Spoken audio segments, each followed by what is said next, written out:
Now moving on, the decades-old Israel-Palestine conflict has flared up yet again, and concern is now growing that the situation could spiral out of control in an all-out war. Now, cross-border violence between Israel and Gaza militant groups has been escalating since last week, hours after Israel pledged to keep pummeling Hamas. Large explosions rocked Gaza city. In what has been the heaviest fighting since 2014, an Israeli airstrike on a Hamas command post in the Gaza Strip has killed 16 Hamas figures. The toll includes a senior commander and weapons developer. While across the border, a rocket launched from the Gaza Strip has hit a residential building in the central city. Hamas also launched rockets at Tel Aviv and towards Jerusalem. World powers are demanding de-escalation of the conflict, despite a prediction by US President Joe Biden that their fiercest hostilities in years might end soon. Israel has vowed to keep pummeling the Islamist faction in Gaza, sending thousands of Israelis to shelters. The pre-dawn salvo set off sirens as far as northern Halal, which is 100 kilometers from Gaza. At least 67 people have been killed in Gaza since violence escalated, and 7 people have been killed in Israel.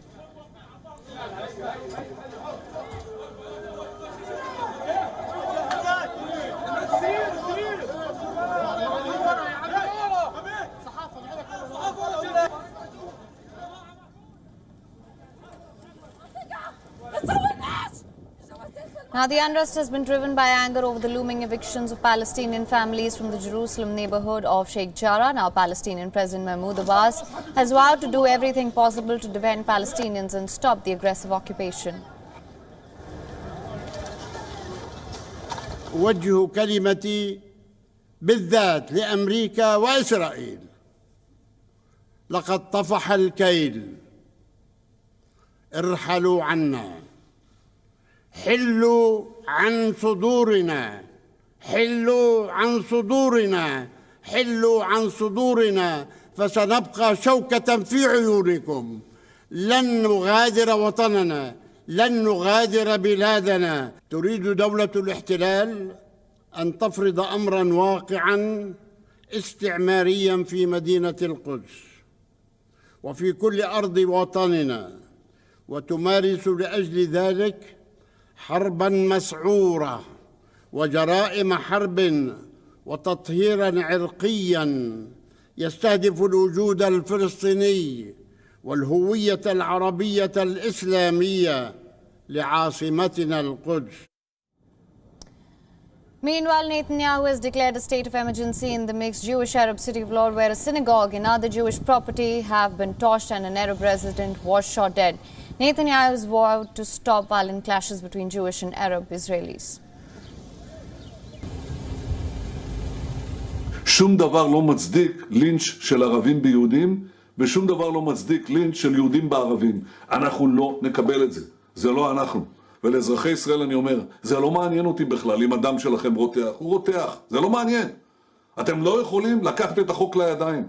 אתם לא יכולים לבוא ולקחת אזרח ערבי פשוט ונסות לעשות לו לינץ'.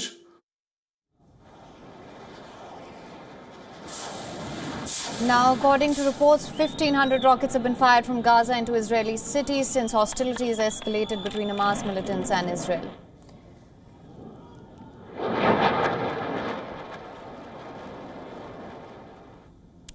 Now, we have with us Noorode, Palestinian Legislative Council candidate and founding member of Democratic National, will be joining us live. She's joining us live from Palestine. Thank you so much for your time. How do you assess the situation on ground, and what can you tell us about the broader implications of these clashes?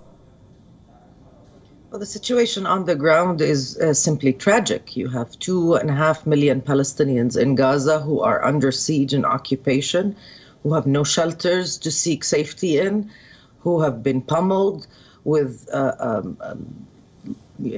bombardment, constant bombardment from Israeli jet planes. And so far, we've lost at least 16 children, approximately 6 women, and 1 disabled man. Those were among the nearly 70 Palestinians killed in Gaza alone. And on the ground in the West Bank, the situation is not any less tense. Israeli measures and brutalization continues in occupied Jerusalem as well as in other cities around the West Bank. Nightly raids continue to escalate, as do settler attacks on Palestinian towns and villages and neighborhoods in Jerusalem and inside Israel. So all in all, the totality of this of the situation is an alliance, if you will, an exchange of roles between Israeli settlers who are right-wing and racist and march down the streets chanting death to Arabs, and Israeli occupying forces that use all the military power and might at Israel's disposal, and it's a military superpower, as we all know, especially in the region, against a population that is basically defenseless and has nowhere to go. All right. Also now the UN Security Council will hold another emergency meeting to discuss the escalating conflict. What can we expect from that? Well, unfortunately, the last time, less than 24 hours ago, the Security Council met. It was the United States that prevented the adoption of even a statement on the issue, and several countries, including Ireland, for example, expressed their frustration with this obstructive U.S. role. The United States has so far chosen not to exercise its expected role of leadership in the region, and the only thing we've heard are expressions of solidarity and support with Israel, and no semblance of even recognition that Palestinians too not only have a right to protection and self-defense, but they also have rights under international law as an occupied population. Israel remains the occupying power. It is violating all tenets of international law in the way it is employing power and force against Palestinians in Gaza and across the occupied West Bank. Right. And speaking of the role of the United States, what can you tell us about the role of the international community as a whole? We know that, and as you just mentioned, that Joe Biden has thrown his support behind Israel. So what do you make of the extent of the impact of repeated international calls for calm?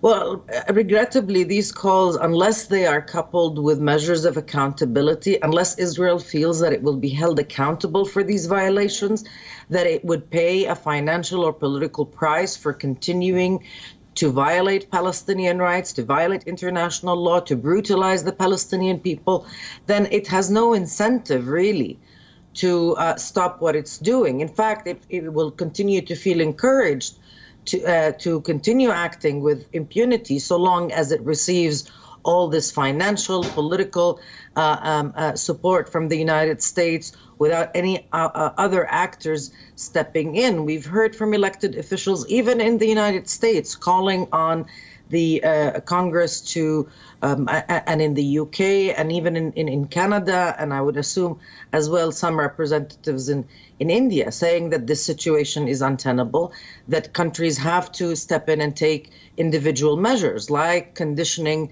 their cooperation and agreements with Israel to its adherence to international law, stopping military aid, making sure that the markets in these countries do not accept settlement products produced on stolen Palestinian land in contravention of international law, really in a commission of a war crime under the Rome Statute. So there are many measures that individual countries can take. India, for example, can play a very significant role, a moral leadership role in putting the brakes on this Israeli intransigence and impunity by making sure that its relations, its considerable financial and military cooperation with Israel are conditioned upon respect for international law. Otherwise, there's no incentive to de-escalate. There's no incentive to end the occupation, which is at the core, really, of all these escalations. We have to remember that the daily life of Palestinians is a life of violence, even if you don't see it on TV. It's a life of being subjugated to a foreign military occupation that controls every aspect of your life and uses force and brutality and racist laws to maintain that occupation. So there's nothing calm about returning to before this escalation, as for Palestinians at the very least. All right, Ms. Nouruddin, thank you so much for joining us with your inputs on that. WION is now available in your country. Download the app now. Get all the news on the move.